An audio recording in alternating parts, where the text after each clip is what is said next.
Olá, bom dia! Sejam todos bem-vindos à nossa aula de pré-ENEM, né? Vamos começar agora a preparação de vocês para que vocês estejam bem no dia da prova dos treineiros, né?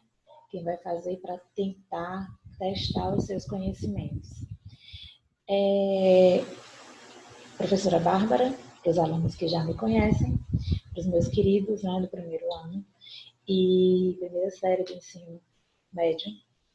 Nós vamos trabalhar com língua portuguesa. Por que não falar só de gramática, né? Enquanto eu estou com vocês em sala de aula, a gente trabalha especificamente a gramática. Por que não falar só de gramática? Vamos entender por quê. Como é que funciona a gramática no Enem? Eu preciso saber dos conceitos? Preciso. Mas eu não vou encontrar questões que me perguntem somente esses conceitos, que me perguntem os exemplos, para que eu saiba somente disso. Muito pelo contrário. A gramática no Enem é uma certeza. Ela vai aparecer? Vai, com certeza ela vai aparecer. Muito cobrada. Sempre há questões sobre seus vários aspectos na prova de linguagem e suas tecnologias. Além disso, ortografia e gramática bem dominadas são fundamentais para construir uma redação com nota máxima. Redação, não só redação. As questões também de linguagens, elas vão pedir de vocês, implorar de vocês um conhecimento básico em relação à língua portuguesa. E conseguir melhorar a pontuação possível para entrar no curso dos seus sonhos, aquilo que vocês almejam cursar, que vocês desejam para a vida de vocês. Aí eu trouxe aqui para vocês, como é uma aula introdutória, né, que a gente está começando a se familiarizar com essas questões, trabalhamos em sala de aula, estamos caminhando para trabalhar com questões contextualizadas, que é assim que a gente vai chamar as questões que a gente trabalha no Enem. Eu trouxe, além disso, para vocês, quais são os assuntos, os 5 primeiros assuntos de português que mais caem no Enem. Porque a gente vai trabalhar a gramática num viés em que eu preciso encontrar esses assuntos dentro das questões. Eu preciso dimensionar, olhar para a questão e conseguir perceber o que a questão pede de mim, qual é o conhecimento que ela requer naquele momento. Então, primeiro, eu não estou dizendo, aqui é uma abordagem quantitativa de questões que caem, que são recorrentes.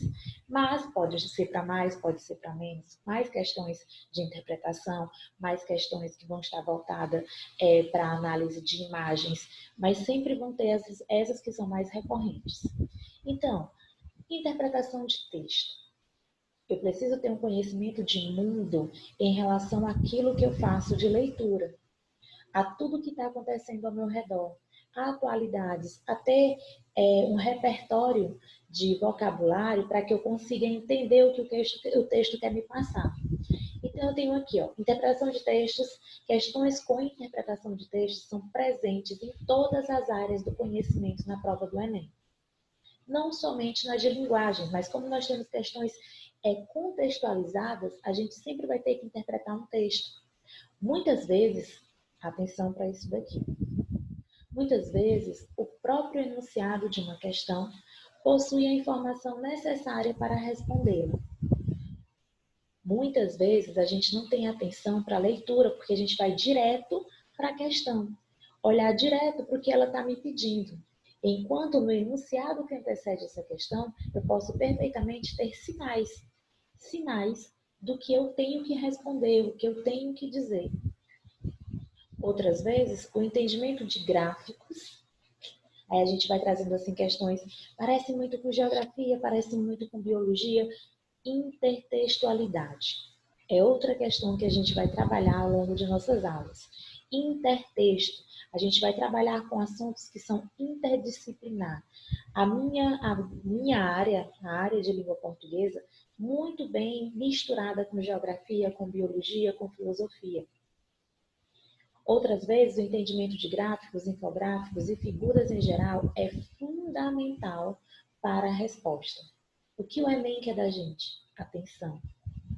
Principalmente atenção, concentração, focar na questão. certo?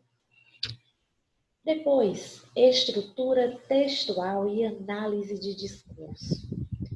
Análise de discurso muitas vezes não é muito discutido em sala de aula.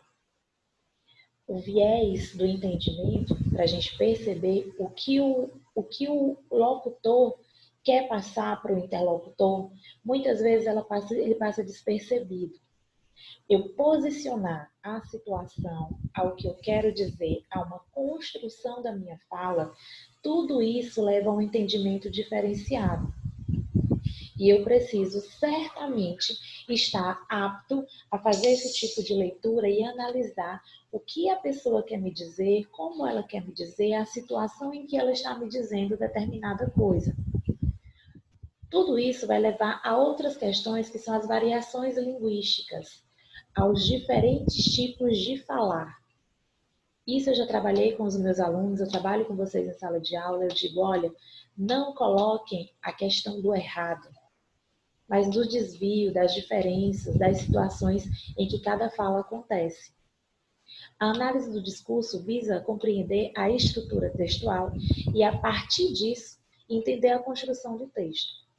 Isso é frequentemente cobrado no Enem, e é importante entender diferentes tipos textuais, bem como o contexto político, social no qual o texto foi desenvolvido. O tempo, o momento, em que situação aquele texto foi construído, a gente precisa levar em consideração para que a gente faça uma análise bem feita, certo? Leitura e artes. Português? Sim, leitura e artes. Artes é um assunto cobrado nas provas de linguagem, sim. É importante que você estude as principais vanguardas artísticas, modernismo, arte contemporânea e saiba vincular obras de arte com o contexto histórico no qual ela foi criada. Tipos de questões de linguagem. Estamos abordando aqui não somente a língua portuguesa, mas a linguagem como um todo, certo? Primeiro momento, aula introdutória, para que a gente entenda como eu vou fazer minha prova de linguagem, certo? Olha aqui a variação linguística. Quando a gente vai trabalhar a gramática em sala de aula, a gente vai descobrir que não existe somente aquela gramática normativa que direciona, que determina, que prescreve, mas a gente também tem análise da gramática descritiva, que vai fazer a observação das diferentes formas de falar que nós temos, que vai levar em consideração diversos fatores para a análise. A linguística é o estudo da linguagem como ciência, estando ou não relacionada à norma culta da língua portuguesa. Independente da nossa gramática normativa, nós temos a gramática descritiva, que também vai falar sobre a língua portuguesa num outro olhar.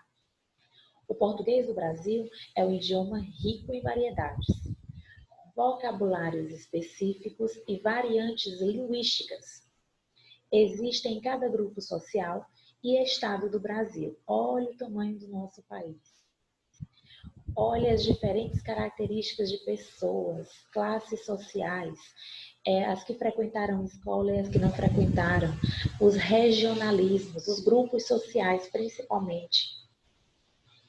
A linguagem oral tem inúmeras variações em relação à norma culta da língua portuguesa.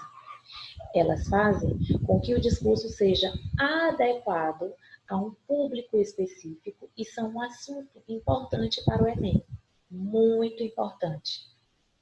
Dentro da linguística também estão os assuntos de morfologia, sintaxe e semântica. Tudo isso será desmembrado, diluído ao longo das nossas aulas, para que a gente tenha um melhor entendimento, uma melhor visão do que são as provas de linguagem no Enem. E por último, gêneros textuais.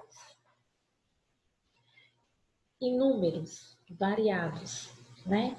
A gente sempre foca no argumentativo, porque é o que o Enem pede para que a gente escreva, dissertativo, argumentativo, né? Falar sobre, dar opinião, se posicionar com argumentos que sejam plausíveis. Mas nós temos variados, inúmeros textos, gêneros textuais aos quais a gente deve reconhecer. Cada gênero textual possui características específicas de estilo e estrutura. O gênero, ele é uma pré-estrutura pronta. Eu olho, eu analiso e já consigo perceber a que gênero textual esse texto pertence. Elas variam de acordo com a função social do texto. Para que serve cada um? Para que serve os textos? Aí a gente fala assim, ó, temos aquela quebra e uma confusão ao mesmo tempo em relação às tipologias textuais e aos gêneros textuais. Tipologias são grupos maiores, aos quais os gêneros textuais estão inseridos. Se eu tenho um texto informativo, notícia, reportagem, se eu tenho um texto instrutivo, manuais, e assim a gente vai quebrando. Claro que numa só aula a gente não vai conseguir falar sobre tudo isso que entra de acordo com o que a gente precisa saber. Vamos a alguns pontos que são bem importantes. A língua portuguesa é a principal prova de linguagens, cujo os assuntos, né, que a gente vai falando assim, de linguagem, códigos e suas tecnologias. Cerca de 63% das questões estão diretamente ligadas à língua portuguesa. Então, a gente precisa ter um leque muito grande de conhecimento que a gente já vai adquirindo ao longo dos nossos anos de estudo. A gente começa a ter direcionamentos lá no Fundamental 1. Fundamental 2, eles vão se aprofundando e agora no ensino médio você consegue perceber e fixar melhor esses conhecimentos. Eu, particularmente, venho falar sobre gramática, né? Vamos falar sobre como a gramática vai ser cobrada nessas provas. Como elas vão pedir, como é que essas questões vão pedir de vocês um conhecimento de gramática. A gramática ela não é abordada no Enem desvinculada do texto. Ela deve ser unida à interpretação. Como eu falei para vocês no iníciozinho do nosso vídeo, a gramática ela não vem te pedindo os conceitos. Puro e simples. O que é um substantivo? O que é um adjetivo? O que é um pronome? Claro que eu preciso saber do seu conceito, para que serve, o que é um substantivo. Eu preciso reconhecer esses substantivos e eu preciso fazer análise desse substantivo dentro de um contexto maior, não pontual, não somente eu vou saber aqui, um substantivo, palavra que nomeia seres em geral. Quais são essas palavras? Eu preciso reconhecer essas palavras dentro do texto. A partir daí, eu consigo fazer uma interpretação textual, que é isso que o Enem está pedindo. Você contextualizar o seu conhecimento ao que tem dentro da prova. Então, eu preciso saber os conceitos? Sim. Eu preciso ter exemplos? Sim. Mas eu preciso, acima de tudo, reconhecer como é que essa classificação, como é que este conhecimento vai ser retirado do texto a meu favor. Retirado da questão ao meu favor. Então, reduzir outra questão muito importante em relação às questões contextualizadas do Enem é reduzir o preconceito linguístico. Preconceito linguístico é justamente quando eu faço uso de palavras como errada. Isso não pode, isso não deve. E aqui eu vou chamar a atenção de vocês, logo de início, para dizer o seguinte: se eu tenho uma comunicação, se eu estou conversando com vocês e vocês estão entendendo o que eu estou dizendo, há uma comunicação. A comunicação acontece quando um fala e o outro entende. Esse um é a pessoa que está emitindo a informação e esse outro pode ser um público, como é o caso de vocês agora, meus queridos alunos do primeiro ano do ensino médio. Se eu estou usando uma linguagem que vocês conseguem entender o que eu estou dizendo, há uma comunicação. Independente dos instrumentos que eu estou usando. Se houver o entendimento entre essa fala, enquanto eu falo e vocês estão ouvindo, então há comunicação. O que eu quero dizer com isso? Que os meios utilizados, eles vão ser analisados, mas eles não vão importar tanto em relação à norma culta da língua. O que é importante entender? Uma pessoa que não frequentou a escola, digamos assim, um exemplo bem amplo e de fácil entendimento, ele não conhece as regras gramaticais, mas eles têm uma estrutura organizada de fala. O que isso quer dizer? Que eu tenho uma estrutura organizada de fala? Ele não vai colocar as informações soltas, aleatórias, do seu jeito, ele consegue construir o seu pedido, a sua comunicação, e nós entendemos. Embora faltem letras, embora faltem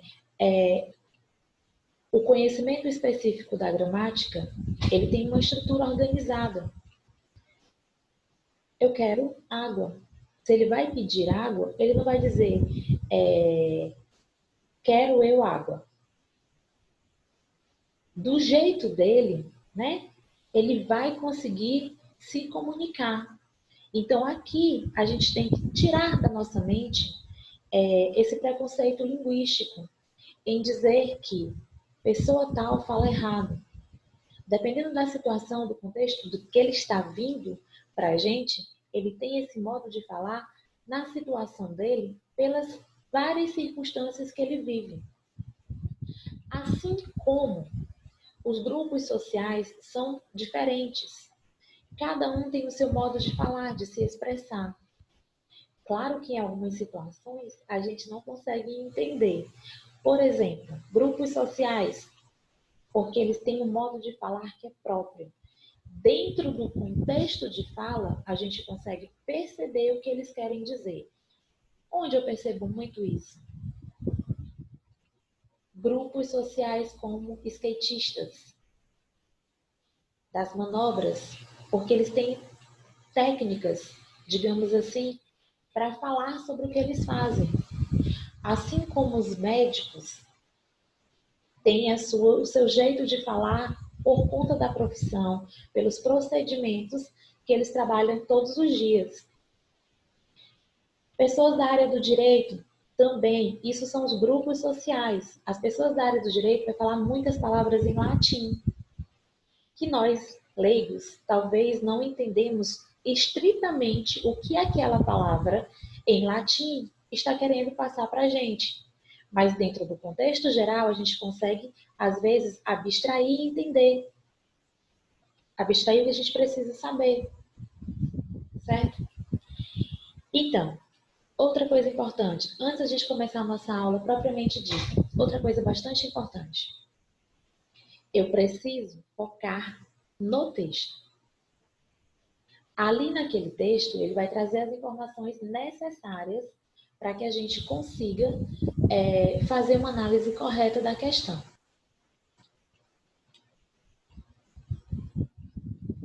Leitura crítica, vocês precisam observar isso, leitura crítica, e interpretação de imagens também faz parte totalmente das questões. Quando a gente está falando aqui sobre as diferentes formas de falar, entre os diferentes gêneros que podem aparecer, chega para a gente assim muitas informações. Mas isso a gente vai desmembrando, vai quebrando e a gente vai fazendo as análises. Hoje, na aula de hoje, a gente vai falar sobre, nós iremos falar sobre. Estão vendo, né? A gente, o nós, tem a norma culta que diz que nós devemos usar o nós, né? Já que eu estou falando de um grupo maior, eu e outras pessoas, o nós, que é a primeira pessoa do plural. Mas a gente é uma forma coloquial, informal e ainda assim é usada. Vamos lá. O fato de a gramática não ser cobrada, como antigamente, não significa que não seja necessário conhecer as regras. Por isso, nossa primeira aulinha de hoje, nós vamos trabalhar. Eu estou só observando aqui a imagem mudando, desfocando. Deixa eu ver se eu consigo melhorar.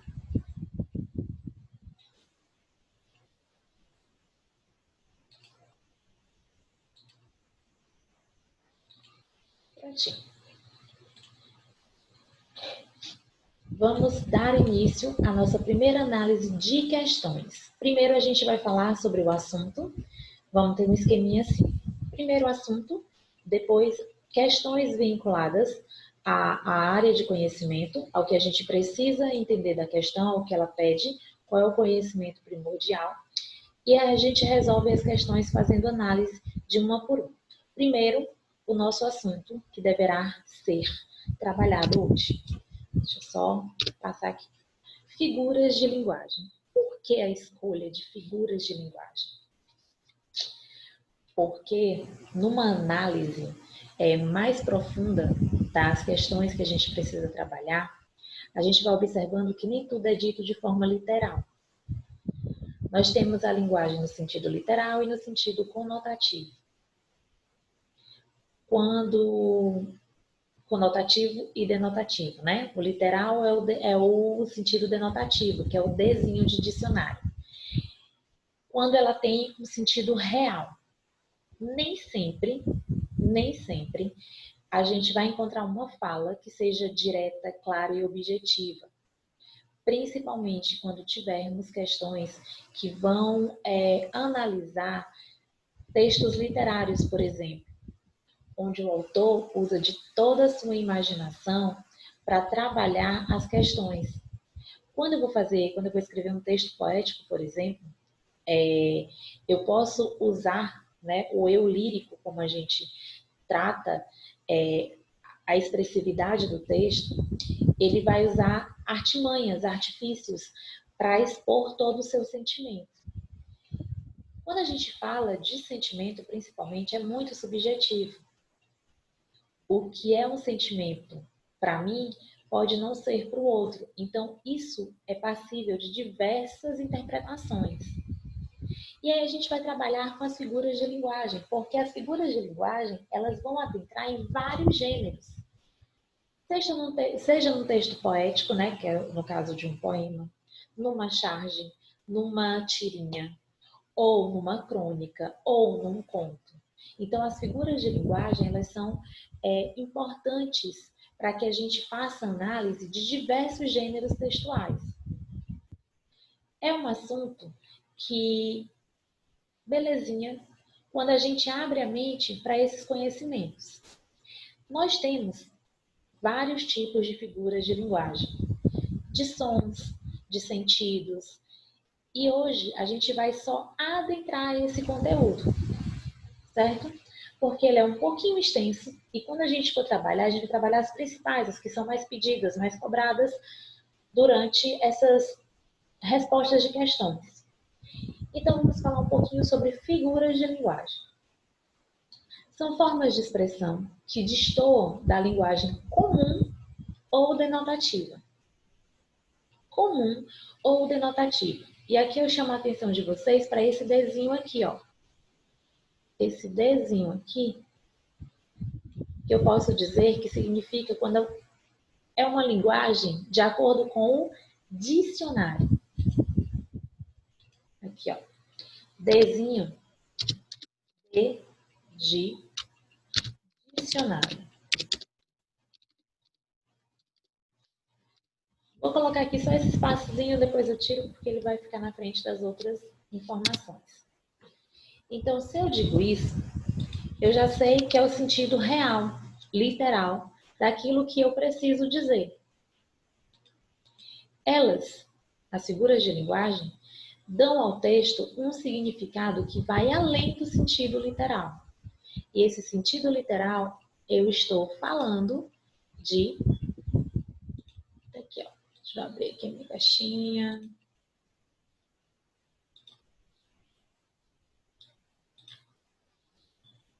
O literal, tá aqui, ó, denotativo, portanto, sentido do dicionário, real.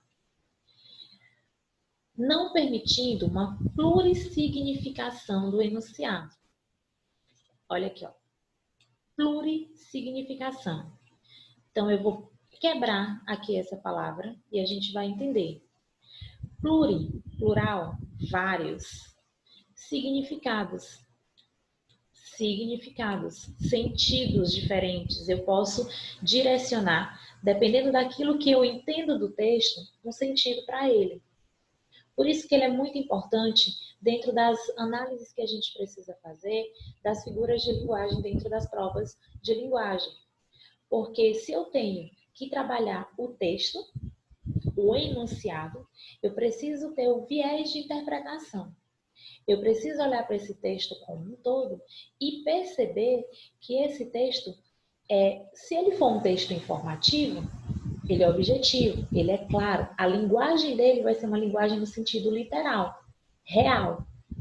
Mas se eu tenho outros textos como crônica, conto, poema, aí eu já vou ter uma linguagem totalmente diferente, que vai trazer para a minha análise essa plurissignificação que a gente está mostrando aqui, que é justamente a gente fazer a análise com sentidos diferenciados, porque a linguagem, a figura de linguagem, ela vai me permitir essa forma diferente de olhar para o texto, certo?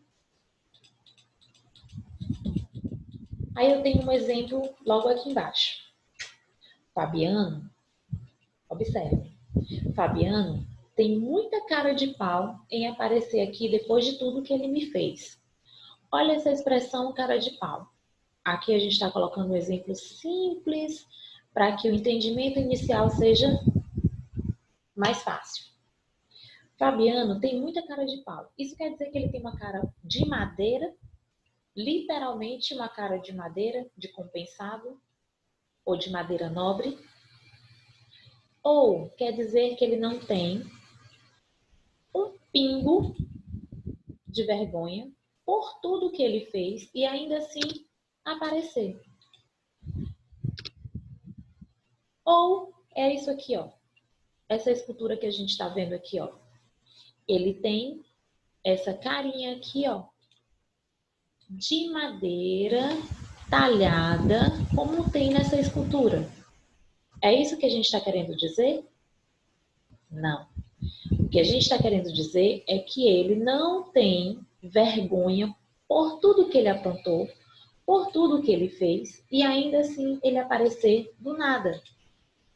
Certo? Isso é figura de linguagem. Cara de pau é uma figura de linguagem. E aí a gente vem aqui para os tipos. Quando eu falei para vocês que nós temos vários tipos de figuras de linguagem, está aqui a distribuição. Temos as figuras de linguagem de palavras ou semântica. Semântica está relacionada ao sentido. Está aqui, ó. Semântica relacionada ao sentido. Sintaxe ou construção. De pensamento. De som ou harmonia.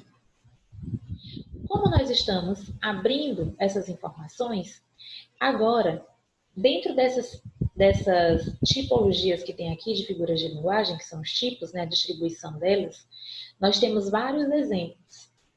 E a gente vai distribuir isso, fazer uma quebra durante as nossas aulas. Na nossa próxima aula, a gente consegue trabalhar, como a gente vai ser direto ao assunto. Hoje nós tivemos uma aula de introdução sobre como a gente deve olhar para a prova de linguagem. Quando a gente adentrar o conteúdo efetivamente falando de figuras de linguagem, a gente vai conseguir fazer toda essa distribuição, toda essa organização, certo? Então vamos lá. Deixa eu limpar aqui um pouquinho para a gente passar aqui para o nosso próximo. O que é uma figura de linguagem? Nós já vimos, né? A ideia é que a gente vai trabalhando também conteúdos que a gente já estudou em sala de aula para fazer uma retomada e aplicar esse conteúdo dentro das questões contextualizadas, de acordo com como elas irão aparecer para vocês no Enem, certo? O que é figura de linguagem? A figura de linguagem é uma forma de expressão que se distancia das regras da linguagem denotativa. Linguagem denotativa, linguagem literal, real, de acordo com o dicionário. Olha o desenho aqui, ó, denotativa, dicionário. Assim, ela pode ser plurissignificativa, passível de várias interpretações diferentes. Queremos dizer com isso que ao empregar uma figura de linguagem, o enunciador o enunciador, voz que vos fala agora nesse momento, né?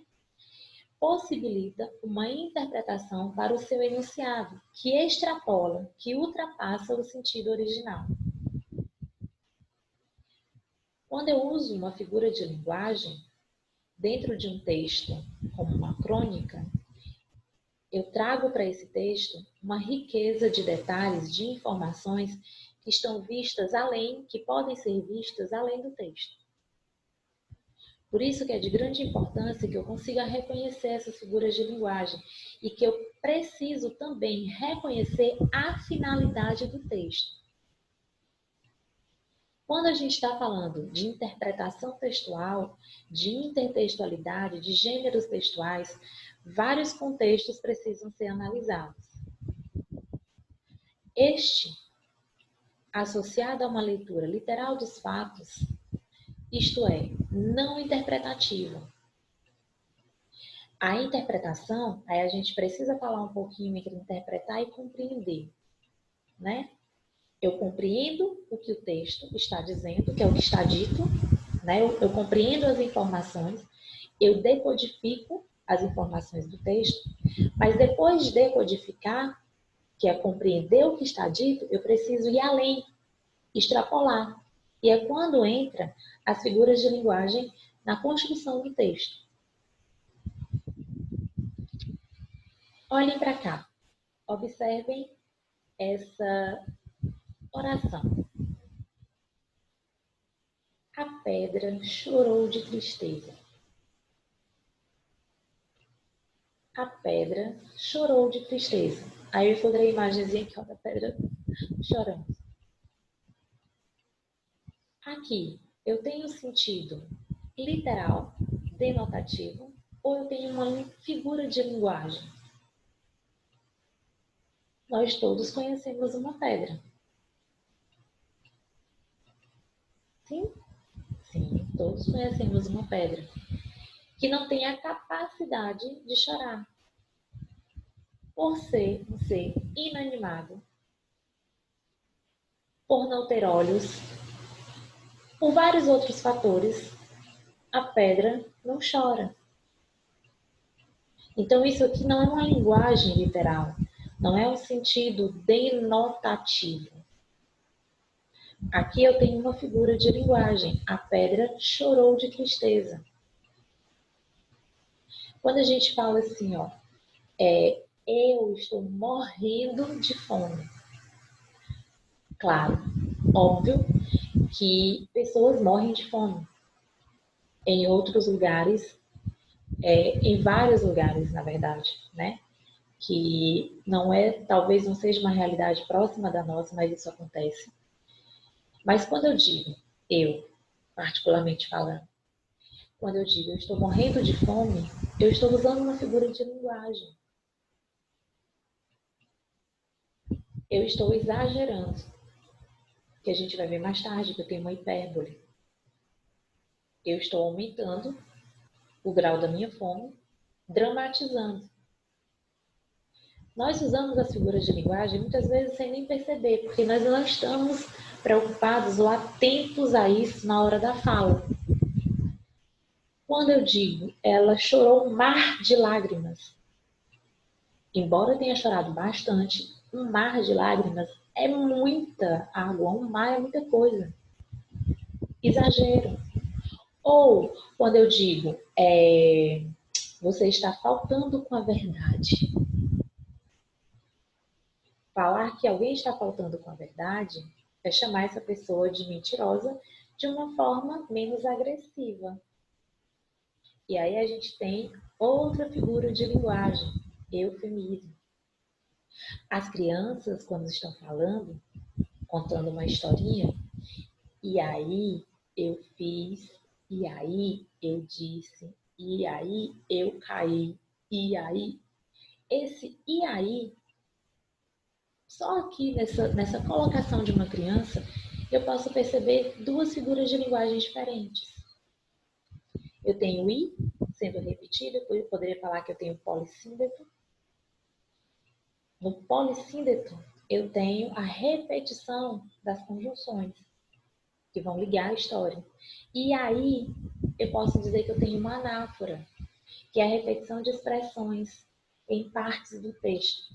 E que quando a gente está ouvindo a criança falando, irrita, é uma figura de linguagem e que a gente não se dá conta. Então, em vários momentos, várias situações diferentes, nós vamos nos deparar com as figuras de linguagem, fator importante para que a gente entenda, principalmente a questão do texto. Por isso que nós vamos vamos falar de outros aspectos da prova de linguagem, mas a primeira que será trabalhada serão as figuras de linguagem, porque ela está dentro de vários gêneros textuais, certo? Vamos à nossa primeira análise, primeira questão que a gente vai analisar. Observem que eu tenho aqui nessa chargezinha. Olha a charge de Frank e Ernest, né? Espero que eu esteja pronunciando correto. Lembrem-se, português, Frank, Ernest, inglês. Beleza. Olha o que ele diz. Meu pai fica pedalando essa bicicleta, mas nunca vai a lugar nenhum. Deve ser uma metáfora da existência dele. Meu pai fica pedalando essa bicicleta, mas nunca vai a lugar nenhum. Deve ser uma metáfora da existência dele. Por que eu repeti? Enquanto eu estou lendo aqui a questão com vocês, eu estou vendo aqui que eu posso trazer várias questões em cima de uma mesma charge. Trabalhar vários assuntos dentro de uma mesma charge. Aqui eu já vi pronome, aqui eu já vi verbo, então a gente vai pensar assim, ó. Eu, enquanto professora de língua portuguesa, vou olhando e vou analisando, mas vamos focar aqui que nós estamos trabalhando figuras de linguagem. Nessa tirinha, a personagem faz referência a uma das mais conhecidas figuras de linguagem. Qual? Qual? Letra A. Nessa tirinha, a personagem faz referência a uma das mais conhecidas figuras de linguagem para. Para quê? Na letra A, condenar a prática de exercícios físicos. É isso que ele está fazendo. Em algum momento do texto, ele falou que atividade física não servia para nada, ou que não tinha nenhum objetivo na atividade física. Aí, toda vez que eu tiver uma questão para análise, que eu tiver alguma dúvida, eu volto para o texto. Outra informação importante: leia, releia, releia, trileia. Leia um texto várias vezes. Quando a gente pega uma prova, isso é um conselho que eu dou a vocês, e eu sempre falo isso, eu vou pegar aquela prova, olho a prova. A primeira coisa que eles vão pedir para vocês é que vocês vejam se o caderno está completo. Olhem se o caderno de questões de vocês está completo. Primeira coisa. Depois que eles passarem todas as instruções, vocês vão olhar para esse texto, olhar para essa prova, vão ver as questões e vocês começam a ler. Muitas vezes a gente para num texto, porque chamou a atenção, a gente faz a leitura, e quando a gente vai responder a questão efetivamente, porque a gente só lê o texto, passou a vista ali rapidinho, e vai passar para outra questão, vai ver tudo a prova. Aí quando a gente volta para responder efetivamente a prova, a gente, eu já li o texto. Aí eu vou responder. Todas as questões, elas vão ter 5 opções, né? A, B, C, D e E. Você consegue eliminar de cara 3. Geralmente a gente fica em dúvida entre 2. E se eu vou só com aquela expectativa ou com aquela análise feita inicialmente de uma primeira leitura não aprofundada do texto, eu vou errar a questão. Então, sempre eu vou estar respondendo a questão, retomando o enunciado. Se é um texto, se é só um enunciado um pouco maior, eu volto sempre para o enunciado. Não me façam isso de ler o texto somente uma vez e tentar responder a questão sem ler novamente. Então, ele condena a prática de exercícios físicos? Em algum momento ele faz isso? Não. O que ele está dizendo é que essa atividade não, o pedalar a bicicleta não tira de lugar nenhum, né? Ele está só pedalando. E a gente tem a ideia da bicicleta em movimento, né? De um lugar para o outro. Nesse caso, como a bicicleta é ergométrica, ela não sai do lugar, mas não está condenando. Então, essa primeira aqui já não é a minha resposta, né? Deixa eu mudar aqui essa cor. Colocar mesmo o meu vermelhinho. Tá aqui. Condenar a prática de exercícios? Não, não é isso que ele está fazendo. Valorizar os aspectos da vida moderna, ele tem alguma comparação com os aspectos da vida moderna? Correria, internet. Claro, andar de bicicleta, né? Pode fazer uma analogia aí à vida corrida. Mas se essa bicicleta não sai para lugar nenhum, não vai a lugar nenhum, então aqui já não cabe essa informação. Então, a gente elimina. Ele está desestimulando o uso da bicicleta? Meu pai fica pedalando essa bicicleta, mas nunca vai a lugar nenhum. Deve ser uma metáfora da existência dele. Aqui eu chamo a atenção de vocês para essa palavrinha aqui, ó. Metáfora. Deixa eu apagar e fazer de novo. Metáfora. Eu vou sublinhar para não apagar a palavra. A metáfora é uma figura de linguagem que faz uma comparação mental. Como assim? Essa comparação mental, ela acontece quando eu não uso necessariamente um termo de comparação, um termo comparativo. Quando eu digo Maria chorou como um bebê. O como, eu tenho uma comparação. Maria, tem uma comparação entre Maria e o bebê. O como é uma comparação, uma figura de linguagem que é uma comparação. Mas com o termo comparativo aparente, que é esse como, né? Entre Maria e bebê. Nesse caso da metáfora, eu tenho uma comparação, ó, deve ser uma metáfora da existência dele. Ele está comparando a vida do pai com o andar de bicicleta que não vai a lugar nenhum. E aqui eu já deixo uma deixa, né? Eu já mostro para vocês uma deixa de como eu vou responder essa questão. Aí na letra C, desestimular o uso da bicicleta? Não, também não. Caracterizar o diálogo entre gerações? Primeiro que ele está falando com um amigo, né? Praticamente a mesma idade, é a mesma faixa etária, a linguagem é a mesma. Ele está caracterizando o diálogo entre gerações? Não. Aí eu vou, se eu já eliminei, e restou criticar a falta de expectativa do pai. Como assim, professora? Ou tia, né? Como assim? A ideia que se tem da bicicleta é de movimento, é de mudança, de transição, de sair de um lugar para o outro. Aí ele diz o pai dele, ele diz, meu pai fica pedalando essa bicicleta, mas nunca vai a lugar nenhum. Ó, lugar, deixa eu apagar aqui.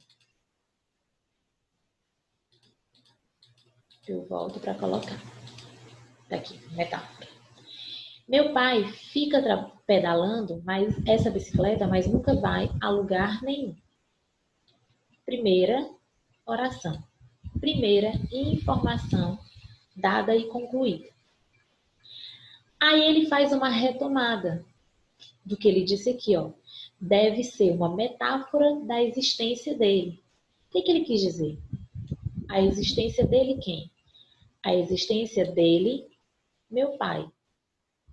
Se ele usa a bicicleta, pedala e não sai do lugar, e ele está fazendo uma comparação mental, que é o caso da metáfora, ele está dizendo que o pai não tem nenhuma perspectiva, que o pai não consegue atingir os seus próprios objetivos, que ele fica o tempo todo aqui paradinho, estagnado, mesmo ele trabalhando, ele fazendo as atividades dele, essas atividades não estão levando ele a lugar algum. Então, nesse caso, na tirinha, a personagem faz referência a uma das mais conhecidas figuras de linguagem para criticar a falta de perspectiva do pai. Qual é a figura de linguagem aqui, ó? Ironia. Ironia. Ele está sendo irônico no posicionamento dele, na fala dele. Certo? Tudo bem, meus amores? Como eu pergunto sempre na sala de aula, tudo certinho? Vamos lá. Deixa eu apagar para a gente passar para a nossa próxima análise.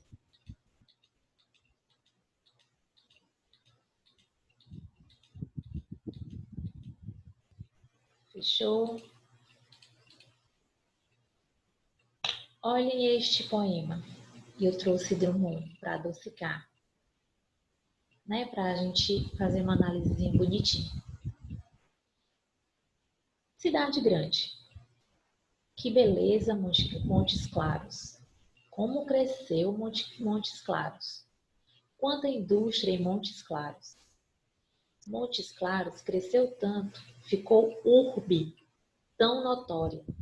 Prima rica do Rio de Janeiro, que já tem 5 favelas, por enquanto, e promete mais.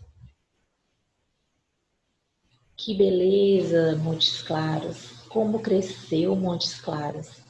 Quanta indústria em Montes Claros!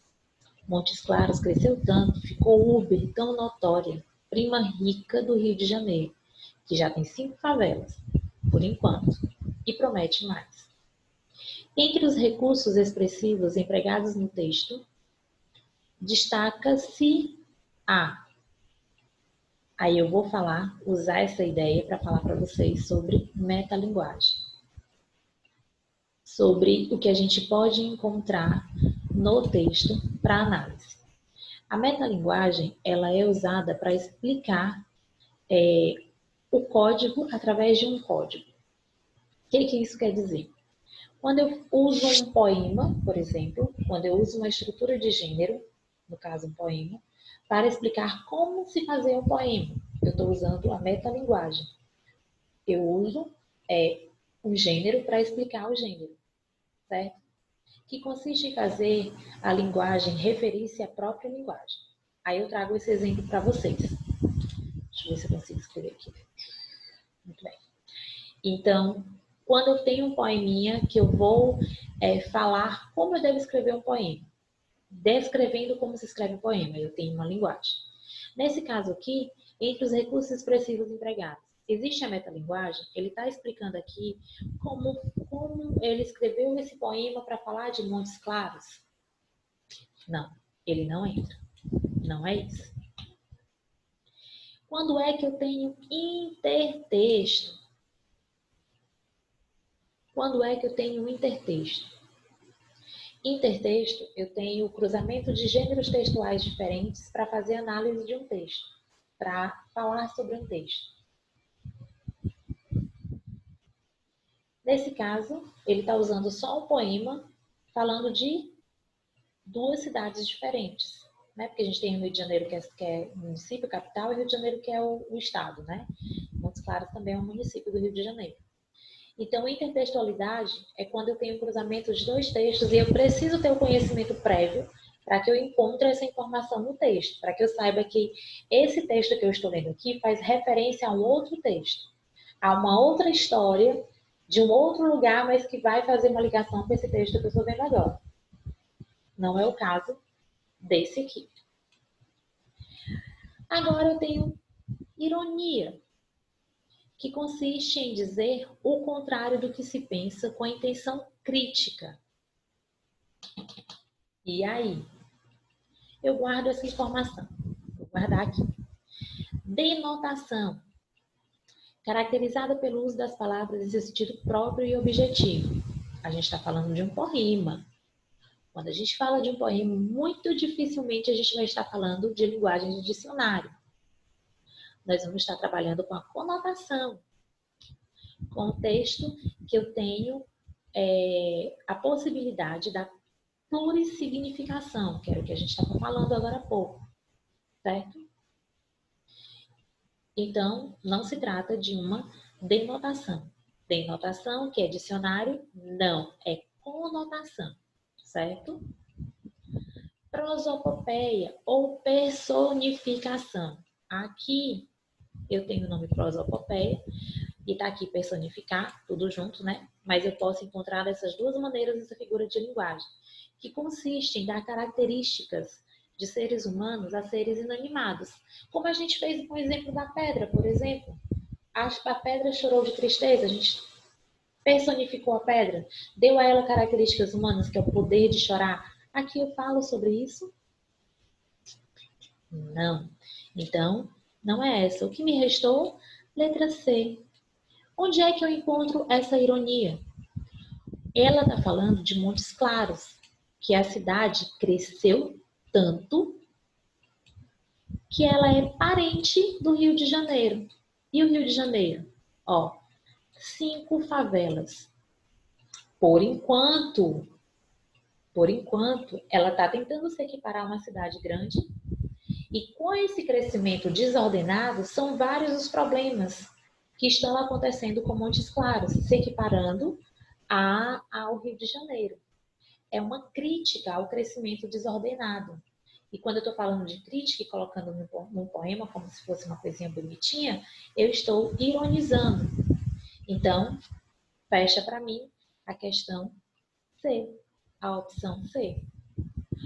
Observem como a gente tem várias vertentes de análise em relação às figuras de linguagem. Peço a vocês que vocês se familiarizem com esse assunto, que na próxima aula a gente vai esmiuçar todo esse conteúdo. E deixa eu apagar aqui, porque tem uma despedidazinha aqui, para que vocês fiquem bem. Agradeço a todos e até a nossa próxima aula, nosso próximo encontro. Obrigada. Lembrem-se de fazer uma leitura prévia sobre figuras de linguagem e eu vou postar para vocês algumas atividades relacionadas a esse assunto para que vocês respondam, certo? Obrigada, gente, e até a próxima.